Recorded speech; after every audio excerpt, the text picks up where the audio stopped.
Hi hello. അങ്ങനെ 2 മാസത്തെ വെക്കേഷന് ശേഷം എല്ലാ മക്കൾക്കും സ്കൂളൊക്കെ തുറക്കുവാണല്ലേ. അപ്പൊ സ്കൂളിലേക്കുള്ള സാധനങ്ങളുടെ പർച്ചേസിംഗ് ഒക്കെ കഴിഞ്ഞെന്ന് വിശ്വസിക്കുന്നു. ഞങ്ങളും പോയിട്ടുണ്ടായിരുന്നു കേട്ടോ, നന്ദാവനം പോലീസ് ഗ്രൗണ്ടിലേക്ക് ദച്ചൂസിനും അമ്പാടിക്കും വേണ്ടിയിട്ട് സാധനങ്ങളൊക്കെ മേടിക്കാൻ വേണ്ടിയിട്ട്. ഇത്തവണ ഞാൻ അമ്പാടി കുട്ടനെയും തൊട്ടടുത്ത സ്കൂളിൽ KG ചേർത്തിട്ടുണ്ടായിരുന്നേ. എല്ലാ തവണയും ദച്ചൂസിന് വേണ്ടി മാത്രമായിരുന്നു. ഇത്തവണ അമ്പാടിക്കും കൂടിയുള്ള പർച്ചേസിങ്ങിനായിരുന്നു ഞാനും അന്തുചേട്ടനും കൂടി പോയിട്ടുണ്ടായിരുന്നതേ. അപ്പം അതുപോലെ അമ്മയെ വീട്ടിൽ വിളിച്ച് നിർത്തിയിട്ടായിരുന്നു ഞങ്ങൾ രണ്ടും കൂടെ പോയത്. അമ്പാടിക്കുട്ടനെയും കൂടെ കൊണ്ടുവന്നു കഴിഞ്ഞാൽ പർച്ചേസിംഗ് ഒന്നുമല്ല, മാരത്തോൺ ഓട്ടോ ആയിരിക്കും കേട്ടോ ഇവിടെ നടക്കാൻ പോകുന്നത്. ഇൻസ്റ്റഗ്രാമിലെ റീൽസ് കണ്ടിട്ടാണ് കേട്ടോ ഇവിടേക്ക് വന്നത്. കഴിഞ്ഞ തവണ ഞങ്ങൾ അതുപോലെ പോയപ്പോഴത്തേന് ഞങ്ങൾക്ക് സ്ഥലം മാറിപ്പോയിട്ടുണ്ടായിരുന്നു. ഇതുപോലെ തന്നെ മറ്റൊരു സ്ഥലത്തായിരുന്നു കേട്ടോ ഞങ്ങൾ പോയിട്ടുണ്ടായിരുന്നത്. പക്ഷെ അവിടെ ഭയങ്കര എന്താ പറയുക, ഇടുങ്ങിയൊരു സ്ഥലമായിരുന്നു. ഭയങ്കര ചൂടും നിന്ന് തിരിയാൻ സ്ഥലമില്ലാത്തൊരു പ്ലേസ് ആയിരുന്നു. അവിടെ അമ്പാടിക്കുട്ടനെയും കൊണ്ടായിരുന്നു കേട്ടോ പോയത്. കുറച്ച് സമയം കഴിഞ്ഞപ്പോഴത്തേനും ഞാൻ അവനെ വിളിച്ചിട്ട് വെളിയിൽ വന്നു. അത്രയ്ക്ക് ചൂടായിരുന്നു. പക്ഷേ ഇത്തവണ ഞങ്ങൾ ഇവിടേക്ക് വന്നപ്പോൾ അതിവിശാലമായിട്ട് നല്ല സ്പേസ് തന്നെ അവർ എല്ലാം അറേഞ്ച് ചെയ്തിട്ടുണ്ട്. കൂടാതെ ഫാനും ഒക്കെ ഉണ്ട്, ശ്വാസം വിടാനും കാറ്റ് കൊള്ളാനും ഒക്കെ സ്ഥലമുണ്ട്. അതിനേക്കാൾ കൂടുതൽ എന്നെ ആകർഷിച്ചിട്ടുണ്ടായിരുന്നത് അവിടുത്തെ പ്രോഡക്ട്സ് തന്നെയാണ് കേട്ടോ.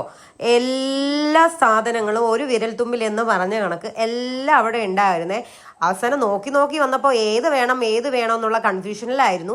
ദച്ചൂസിനെ കൊണ്ടുപോകാത്തത് കൊണ്ട് ദച്ചൂസ് നല്ല പിണക്കത്തിലായിരുന്നു കേട്ടോ. അവസാനം ഓരോ സാധനങ്ങളും മേടിക്കുമ്പോൾ അവളെ വീഡിയോ കോൾ ചെയ്ത് കാണിച്ച് ഇഷ്ടപ്പെട്ടിട്ടാണ് കേട്ടോ സെലക്ട് ചെയ്തത്. അങ്ങനെ സാധനങ്ങളെല്ലാം മേടിച്ചു. എന്നിട്ട് ബില്ല് ചെയ്യാനായി കൊടുത്തിട്ടുണ്ടായിരുന്നേ. ഒരുപാട് ആൾക്കാർ അവിടെ എഴുപ്പുണ്ടായിരുന്നതുകൊണ്ട് തന്നെ അധികം തിരക്കും തിക്കും ഒന്നും വന്നിട്ടുണ്ടായിരുന്നില്ല. പെട്ടെന്ന് തന്നെ ബില്ലിട്ടിട്ട് ഞങ്ങൾ പോവാനായിട്ട് ഇറങ്ങിയിരുന്നു. അപ്പോൾ സാധനങ്ങളൊക്കെ ചേട്ടൻ കൊണ്ട് കാറിൽ കൊണ്ട് വെക്കാൻ പോയപ്പോഴത്തേനും ഞാൻ അവിടെ വെയിറ്റ് ചെയ്തിട്ടുണ്ടായിരുന്നു കേട്ടോ.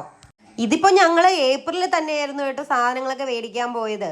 അതുകൊണ്ട് തന്നെ ഒരുപാട് കളക്ഷൻസ് അവൈലബിൾ ആയിരുന്നു. പിന്നെ എനിക്ക് കൂടുതൽ അറിയത്തില്ല. ഞങ്ങൾ സ്റ്റോക്ക് വന്നപ്പോൾ തന്നെ പോയത് കൊണ്ട് എല്ലാം ഞങ്ങൾക്ക് കിട്ടിയിട്ടുണ്ടായിരുന്നേ. എല്ലാം എടുത്തെടുത്ത് അവസാനം ബില്ല് കണ്ടപ്പോൾ എൻ്റെ കണ്ണ് തള്ളിപ്പോയി. പക്ഷെ ചേട്ടൻ പറഞ്ഞിട്ടുണ്ടായിരുന്നു, ചേട്ടൻ അത്രയും എന്തായാലും എക്സ്പെക്ട് ചെയ്തിട്ടായിരുന്നു വന്നിട്ടുണ്ടായിരുന്നത്. പർച്ചേസിംഗ് ഒക്കെ കഴിഞ്ഞപ്പോൾ നല്ല ലേറ്റ് ആയിട്ടോ, നല്ലോണം വിശക്കുന്നുണ്ടായിരുന്നു. ഫുഡ് കഴിച്ചിട്ട് അടുത്ത പർച്ചേസിംഗ് മതി എന്ന് പറഞ്ഞിട്ട് ഫുഡൊക്കെ കഴിച്ചതിന് ശേഷമാണ് കേട്ടോ അടുത്ത് ബാക്കി പർച്ചേസിംഗ് ഉണ്ടായിരുന്നത്. സ്കൂളിലേക്ക് ആവശ്യമുള്ള സാധനങ്ങളൊക്കെ മേടിച്ചിട്ടുണ്ടായിരുന്നു. ഇനി അവർക്ക് വീട്ടിലിടാനുള്ള ഡ്രസ്സസ് ഒക്കെ എടുക്കാൻ വേണ്ടിയിട്ട് പോയതാണ്. എല്ലാ വർഷവും ഇതുപോലെ സ്കൂളിലേക്കുള്ള സാധനങ്ങൾ എടുക്കുമ്പോൾ നമ്മളെ കൂട്ടത്തിൽ വീട്ടിലിടാനുള്ള ഡ്രസ്സും കൂടെ 3 പേർക്കും എടുക്കുമായിരുന്നു കേട്ടോ. എനിക്കും മക്കൾക്കും ഒക്കെ എടുക്കുമായിരുന്നു. അങ്ങനെ പോവാൻ വേണ്ടിയിട്ട് പോവുകയാണേ.